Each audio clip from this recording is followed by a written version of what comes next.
네, 이 시각 특징주 만나보도록 하겠습니다. 먼저 첫 번째 특징주는 모바일 어플라이언스입니다.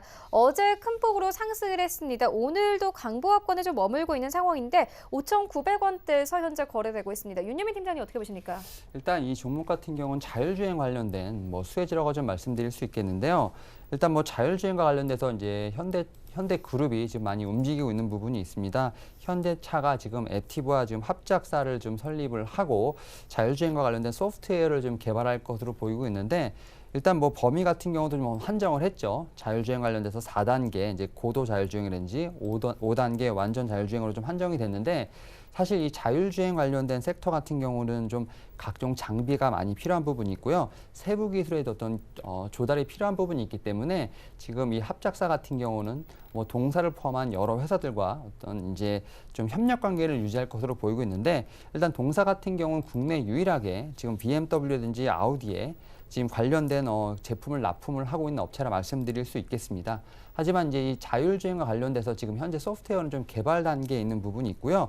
아무래도 본격적으로 이익이 좀 실현되기 위해서는 조금 시간이 걸릴 것 같습니다. 일단 현대자동차 같은 경우도 이런 소프트웨어를 개발을 해서 이제 완성차에 탑재하는 이제 기간을 이제 2022년으로 보고 있는 부분이 있기 때문에 자율주행과 관련돼서는 현재 좀 크게 시세를 내는 부분이 있겠지만 어떤 실적과 관련된 펀디멘털에 본격적으로 따르는 데 좀 시간이 걸릴 것으로 판단이 되고 있습니다. 이에 따라서 지금 자율주행 같은 경우는 어떤 테마라기보다는 이제 어떻게 보면 섹터로 좀 굳어진 모습을 좀 보여주고 있고요. 좀 중장기적인 관점에서 좀 지켜봐야 되지 않을까 판단을 하고 있습니다. 그럼에도 불구하고 동사 같은 경우는 자율주행에서 어떤 수혜주로서의 어떤 위치는 좀 굳건할 것으로 판단이 되고 있고요. 현재 좀 많이 올랐던 부분이 있지만 좀 중장기적인 관점에서 한번 지켜보시는 게 좋을 것 같습니다. 네, 4차 산업혁명과 관련해서 자율주행 부분 짚어주셨는데 그렇다면 4차 산업혁명과 관련해서 좀 움직일 만한 또 다른 종목들, 섹터 있을까요? 일단 앞서 말씀하셨던 것처럼 이제 그 친환경차, 이제 완성차 관련된 부분도 분명히 이제 좀 조금 움직이지 않을까 좀 판단을 하고 있는데 일단 대표적으로 전기차라든지 이제 수소차 관련된 부분이 분명히 있을 것으로 판단이 되고 있습니다. 어제 같은 경우 좀 여러 가지 좀 정책과 관련돼서 뉴스가 좀 나온 부분이 있습니다. 일단 수소차를 좀 10,000대를 보급을 한다든 이런 여러 가지 이런 정책이 나온 부분이 있는데 일단 최근에 친환경과 관련돼서 좀 강력하게 드라이버가 걸리는 부분이 있습니다. 이에 따라서 2차 전지도 상당히 좀 움직였던 부분이 있는데 일단 친환경 관련돼서는 이제 아무래도 완성차죠. 현대나 기아차가 있고요. 그 뒤에 이제 수소차 관련된 종목들, 풍국주점에 있는 EM 코리아, 그리고 이제 아무래도 2차 전지와 관련된 부분은 최근에 많이 움직였던 에코프로비엠 같은 여러 가지 종목들이 있기 때문에 이런 종목들 한번 같이 한번 보시면 좋지 않을까 판단하고 있습니다. 네, 알겠습니다. 이어서 한 가지 더 종목 더 보고 가도록 하겠습니다. DPC인데요. 일단 DPC는 어제 좀 큰 폭의 상승이 나오긴 했지만 오늘은 3% 이상의 급락세로 흘러가고 있습니다. 방탄소년단과 관련된 수혜주로 좀 분류가 되고 있는데 오늘 종목별로 희비가 엇갈립니다. 초록백 같은 경우에는 오늘도 14% 이상의 강세를 가져가고 있고 LB세미콘도 어제 상승폭을 그대로 좀 유지를 하면서 강보합권의 거래가 되고 있는 상황입니다. 관련해서 좀 움직임이 이렇게 다른 이유는 뭔가요? 일단 아무래도 이제 이 종목별로 좀 키 맞추기를 하지 않을까 좀 판단하고 있는데 일단 DPC 같은 경우 살짝 지금 조정이 나오고 있지만 DPC도 좀 더 올라갈 수 있는 부분은 충분히 있다 말씀드릴 수 있겠습니다.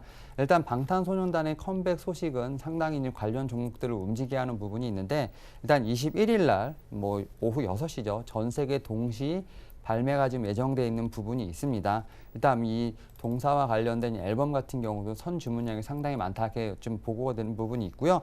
또 이제 미국을 중심으로 해서 지금 어떻게 보면 이제 출연할 계획이 예정돼 있기 때문에 일단 관련된 종목들 같은 경우는 20일 전까지는 좀 더 움직일 수 있는 부분이 충분히 있다 말씀드릴 수 있겠습니다. 그리고 이제 방탄소년단의 컴백과 더불어 좀 중요한 이슈 중에 하나가 바로 그 자회사죠. 빅힌트 엔터테인먼트의 상장도 큰 이슈라고 좀 말씀드릴 수 있겠는데요. 일단 작년에 영업이익이 1,000억 원을 좀 넘어섰다는 좀 추정치가 있습니다. 이에 따라서 어느 정도 이제 상장이 되면 기존의 빅3를 뛰어넘는 어떻게 보면 이제 새로운 대장주로서의 위치를 좀 확보할 수 있는 부분이 있기 때문에 일단 방탄소년단의 컴백에 이은 이제 빅히트 엔터테인먼트의 상장까지 여러 가지 좀 이슈가 있습니다. 이에 따라서 관련된 종목들 같은 경우는 한 번의 시세에 좀 끝나지 않을 것으로 판단하고 있는 부분이 있기 때문에 좀 추가적인 상승도 분명히 가능할 것으로 보입니다만 일단 너무 급작스럽게 올랐기 때문에 어떻게 보면 추격 매수보다는 좀 더 좀 조정이 나올 때 다시 한번 매수 타이밍을 한번 잡아보시는 게 좋지 않을까 판단하고 있습니다. 네, 그렇다면 DPC는 언제쯤 좀 매수를 해보면 좋을까요? 일단 DPC 같은 경우는 어제 상당히 좀 많이 올랐고 그렇죠. 현재 지금 어느 정도 조정이 나오고 있는 부분이 있는데 네. 일단 만약에 좀 DPC에 관심이 있으시다면 차라리 지금 좀 들어가 보시는 게 어떨까 좀 판단하고 있습니다. 일단 뭐 DPC 같은 경우는 어떻게 보면 지금 조정을 하고 다시 상승을 하고 조정하고 상승하는 이런 모습을 좀 반복을 하고 있는데 이런 부분이 제가 볼 땐 21일 정도까지는 좀 유효할 것으로 판단하고 있습니다. 그리고 아무래도 또 상장 이슈가 있기 때문에 그 후에 다시 한번 좀 움직일 수 있는 부분이 있기 때문에 DPC 같은 경우는 좀 시세가 좀 어떻게 보면 짧게 움직이는 부분이 있습니다. 이에 따라서 만약에 들어가실 생각이 있으시면 차라리 지금 좀 들어가시면서 좀 짧게 좀 매수 타이밍이라든지 매도 타이밍을 좀 짧게 보시고 좀 트레이딩 관점에 들어가 보시는 게 좋지 않을까 판단하고 있습니다. 네, 4거래일도 되지 않아서 7,000원대에서 11,000원대까지 올라왔거든요. 근데 방탄소년단 같은 경우에는 컴백을 다시 하게 되면은 그러면은 그날 DPC가 다시 큰 폭의 상승이 나오게 될까요? 아니 제가 볼 때는 21일 전후로 해서 좀 어떻게 보면 이제 재료가 좀 소멸되는 부분이 있기 때문에 그 전에 좀 시세를 좀 많이 냈습니다. 이에 따라서 제가 볼 때는 21일을 기점으로 해서 어느 정도 좀 차익 실현이 좀 많이 나올 수 있는 부분이 있습니다. 현재도 좀 이런 부분 나올 수 있는 부분이 있는데 일단은 제가 볼 때는 21일 전까지는 좀 유효할 것으로 좀 판단하는 부분이 있고요. 앞서 말씀드린 것처럼 21일 이후에는 좀 어떻게 보면 차익 매물이 쏟아질 수 있습니다. 그에 따라서 좀 긴 조정이 일어날 수 있고요. 하지만 다시 한번 좀 말씀드리지만 이 빅히트 엔터테인먼트 관련돼서 상장 이슈가 있기 때문에 제가 볼 때 수급은 그렇게 뭐 크게 줄어들지는 않을 것 같고요. 이런 부분이 좀 오늘 상반기까지는 조금 계속 이어지지 않을까 판단하고 있는 부분이 있습니다만 제가 말씀드린 것처럼 좀 트레이딩 관점에서 이 종목은 좀 접근하시는 게 좋을 것 같고요. 오늘 같은 경우도 좀 트레이딩 관점에서 한번 지켜보시는 게 좋을 것 같습니다.